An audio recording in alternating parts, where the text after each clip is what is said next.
Bhagavad Gita, renoncement et délivrance. Arjuna dit : Je voudrais, ô héros aux grands bras, connaître la nature du renoncement et du détachement. Ô Srikesa, le vainqueur de Késin, et ceux qui les distinguent. Le Seigneur dit : Les sages appellent renoncement l'abstention des actes inspirés par le désir et détachement, l'abandon du fruit de tous les actes. Certains sages ont jugé que l'acte devait être abandonné en tant que tel parce que toujours coupable. D'autres ont estimé que la pratique du sacrifice, de l'aumône et des austérités ne devait pas être abandonnée. Écoute, ô toi le meilleur des Bharata, ce que j'enseigne sur le détachement. On considère, ô tigre parmi les hommes, que le détachement est de 3 espèces. Sacrifice, aumône et austérité ne doivent pas être abandonnés car ce sont là pour les sages autant de moyens de se purifier. Mais ces actes doivent être accomplis au fils de Pritha sans qu'on s'attache à eux non plus qu'à leurs fruits. Telle est ma conclusion ferme et définitive. Il ne convient pas de renoncer aux actes d'obligation permanente. Leur abandon sous l'effet de l'égarement est considéré comme tamasique.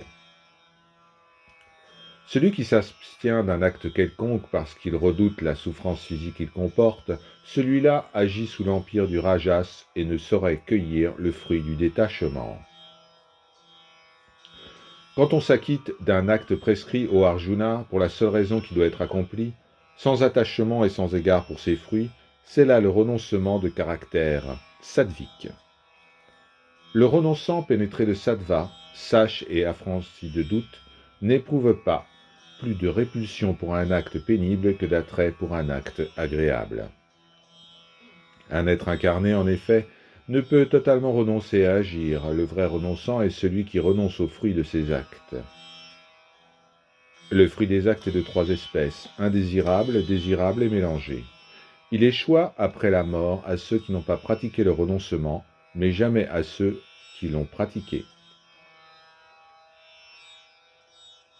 Apprends de moi, ô guerrier aux grands bras, quels sont les 5 facteurs que la réflexion met en évidence dans l'accomplissement de tous les actes.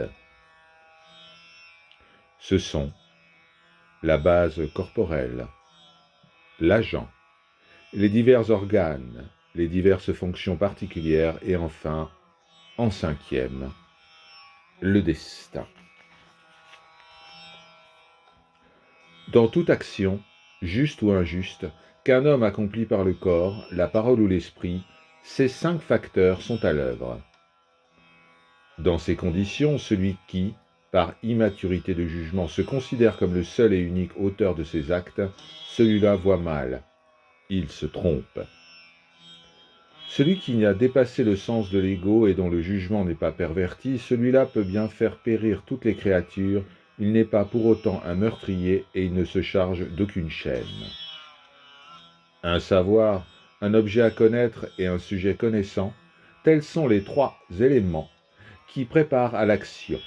L'organe, l'acte et l'agent, telles sont les 3 dimensions de l'action elle-même. La connaissance, l'acte et l'agent sont de 3 espèces en fonction de la répartition des attributs. C'est ce qu'enseigne le dénombrement des attributs. Apprends en détail ce qu'ils sont. Sache qu'est sattvique, la doctrine qui, dans toute la diversité des êtres, n'aperçoit qu'une unique essence, indivise et immuable. Mais sache qu'est rajasique, celle qui, procédant par séparation, n'aperçoit dans tous les êtres que des essences diverses et distinctes. Quant à la doctrine déficiente qui, dédaigneuse de la vérité, s'attache à tel ou tel objet particulier comme s'il était le tout, et cela sans remonter à la cause, elle est dite tamasique. Edith Sadvik, l'action prescrite accomplie sans attachement, en dehors de toute préférence ou répugnance, par un agent qui ne se soucie pas du fruit. Mais l'action accomplie à la force du poignet est un agent en proie au désir et imbu de lui-même, et dit rajasique. L'action entreprise à l'aveuglette, sans que l'on mesure ses conséquences, pas plus que les pertes et dégâts qu'elle entraîne ou l'énergie qu'elle requiert, est dite tamasique. On qualifie de Sadvik l'agent libre de tout attachement qui ne dit plus « je », qui fait preuve du courage et de constance et ne se soucie plus du succès et de l'échec. L'agent passionné, préoccupé du fruit de l'acte, avide, violent, impur, ballotté entre joie et chagrin, est réputé rajasique. L'agent instable, grossier, buté, fourbe, vicieux, paresseux, déprimé et velléitaire est réputé tamasique. Apprends maintenant point par point, ô Danyanyana, comme jugement et volonté se divisent chacun en 3 espèces en fonction des attributs. Et Sadvik, au fils de Prita, le jugement qui sait discerner le moment d'agir est celui de s'abstenir d'agir, ce qu'il faut faire et ce qu'il convient d'éviter, ce qu'il faut craindre et ce qu'il ne faut pas craindre, ce qui enchaîne et ce qui délivre. Et Rajasique, au fils de Prita, le jugement qui interprète de travers le licite et l'illicite, ce qu'il convient de faire et qu'il convient d'éviter. Et Tamasique, au fils de Prita, le jugement enténébré qui prend le mal pour le bien et comprend toute chose de travers. Et Sadvik, au fils de Prita, la volonté qui, par une concentration sans faille, soutient les activités de l'esprit, des souffles et des sens. Et Rajasique, au fils de Prita, la volonté qui, mue par le désir des fruits de l'action, défend obstinément son droit, ses intérêts et ses plaisirs. Et Tamasique, ô fils de Prita, la volonté ignorante qui ne parvient pas à se libérer de l'emprise de la léthargie, de la crainte, du chagrin, de l'abattement et de l'ivresse. Et maintenant, apprends de moi, ô taureau des Bharatas, comment le bonheur se subdivise en 3 espèces, celui que l'on finit par goûter à force d'exercice et qui débouche sur la cessation de la souffrance, qui, au début, a l'amertume d'un poison et au final la douceur de l'ambroisie, ce bonheur, apanage d'un intellect parvenu à la sérénité, celui-là relève du sattva. Celui produit par la conjonction des sens et de leurs objets, qui au début a la douceur de l'ambroisie mais se transforme peu à peu en poison, relève du rajas. Celui qui, né de la somnolence, de la paresse et de l'indolence, s'avère du début à la fin n'être qu'égarement de l'âme, celui-là relève du tamas. Il n'est aucun être, ni sur terre ni au ciel parmi les dieux, qui soit exempt de ces qualités issues de la nature.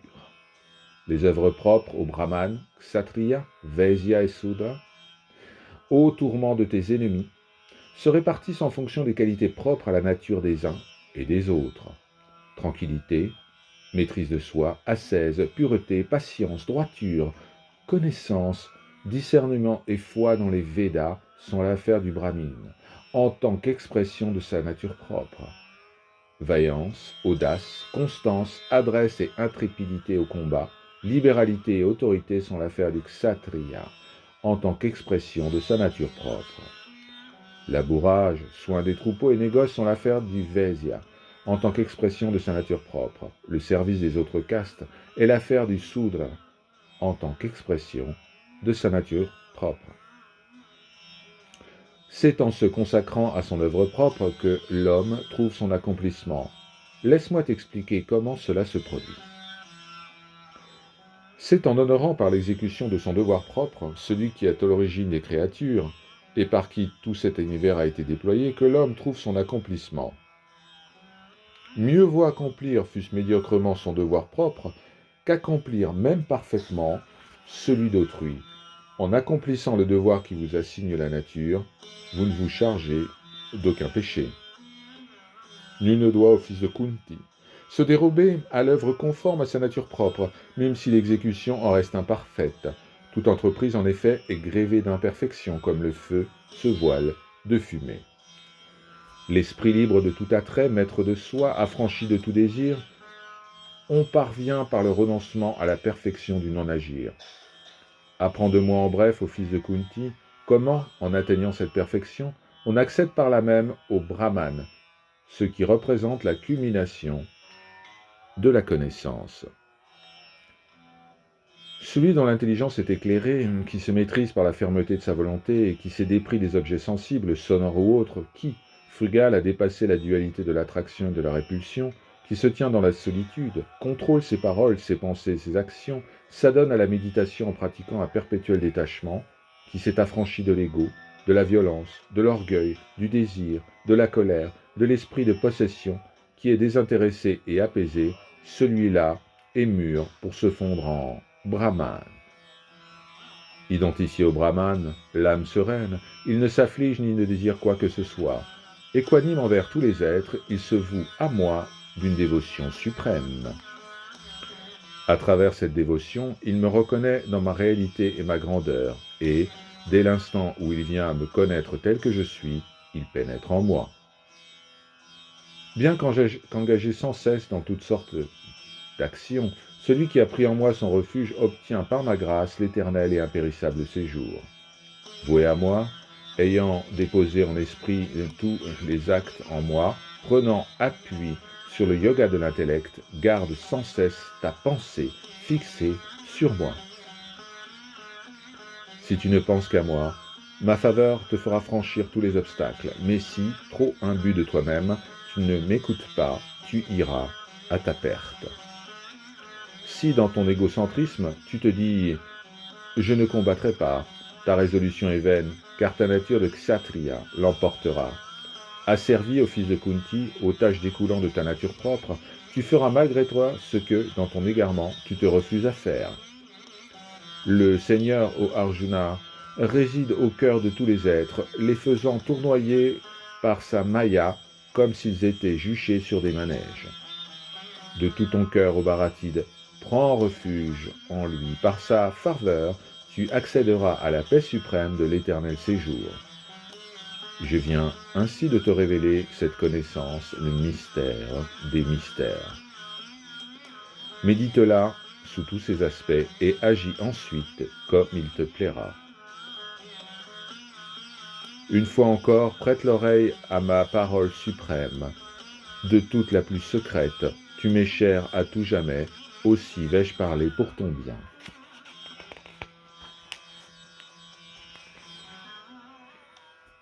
Que mon esprit s'attache à moi, que ta dévotion soit pour moi tes sacrifices, à moi tes hommages, car c'est à moi seul que tu viendras, je te le promets en vérité, car tu m'es cher. Laisse de côté toutes tes règles passées, et accours vers moi comme vers ton unique refuge. Je t'affranchirai de tous les maux, ne t'afflige pas. Cet enseignement, tu ne dois pas le communiquer à ceux qui ne pratiquent pas l'ascèse, ou qui ignorent la dévotion, ou encore qui ne sont pas disposés à l'entendre, ou qui se plaisent à me dénigrer.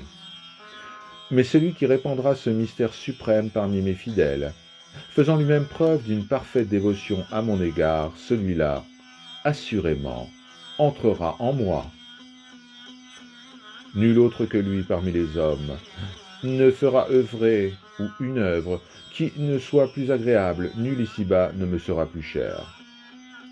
Et quant à celui qui apprendrait à réciter ces saintes paroles échangées entre nous, j'estimerais qu'il aura offert le sacrifice de la connaissance. Et même celui qui se contentera de les écouter avec foi et respect sera délivré et gagnera les mondes bénis réservés aux auteurs d'actions méritoires. As-tu, fils de Pritha, écouté mes paroles, l'esprit attentif, l'égarement où t'avais jeté ton ignorance, a-t-il disparu, ô Dhananyaya? Arjuna dit, ô Aksyuta, c'en est fait de mon égarement. Grâce à toi, j'ai recouvré l'esprit. Me voici devant toi, affranchi de tout doute. Je suivrai tes instructions. Sajjaya dit. Ainsi ai-je entendu ce dialogue entre Vasudeva et l'illustre fils de Pritha, dialogue merveilleux qui me fait frissonner d'admiration. Par la grâce de Vyasa, j'ai pu recueillir ce suprême mystère du yoga de la bouche même de Krishna, le seigneur du yoga. Ô roi, chaque fois que je me remémore ce merveilleux et saint dialogue de Krishna et Arjuna, je frémis de joie encore et encore.